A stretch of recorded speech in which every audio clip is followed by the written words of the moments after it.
வணக்கம். நான் இன்னைக்கு கடைக்கு வெளியே போயிட்டு வரும்போது அந்த ஸ்கூட்டர் சத்தத்தை வச்சு ப்ரௌனி கண்டுபிடிச்சிச்சிங்க. சத்தத்தை கேட்டோன்னே வந்துட்டாங்கன்னு நினச்சிக்கிட்டு அவர் அப்படியே இப்படி அப்படியே பார்க்க ஆரம்பிச்சிட்டாரு.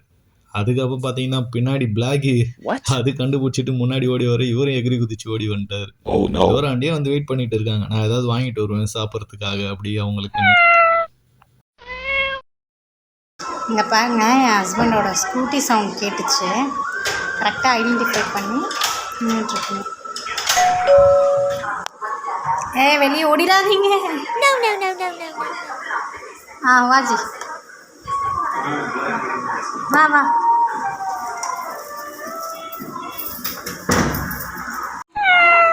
என்ன பண்ணுறீங்க? வாங்கி வந்திருக்கேன், முட்டை வாங்கி வந்திருக்கேன் உங்களுக்கு தான். கருவாடு முட்டை வா தரேன் வா. வேணும்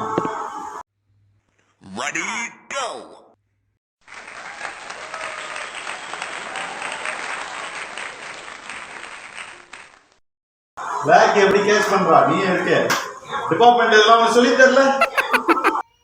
அப்புறம் ப்ரௌனி என்கிட்ட விளையாடணும்னு சொல்லி வந்ததுங்களா, நான் ஒரு ஃபோன் பேசிட்டு இருந்தேன், அதனால் நான் கண்டுக்கவே இல்லையா. ப்ரௌனி வரமாட்டான் இப்போ விளையாடன்னு நினச்சிக்கிட்டு போயிட்டு அப்படியே படுத்து தூங்க ஆரம்பிச்சிச்சு. சரி அப்படியே நான் ஃபோன் பேசிகிட்டே இருந்தேன்.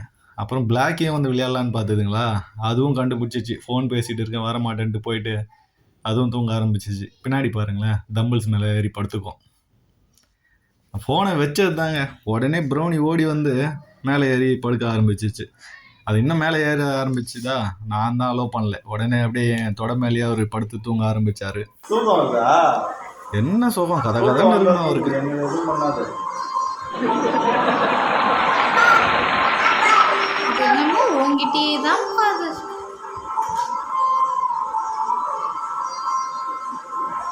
அப்புறம் ப்ரௌனி ஒரு நல்ல பொசிஷன்ல வந்து தூங்க ஆரம்பிச்சிச்சிங்க.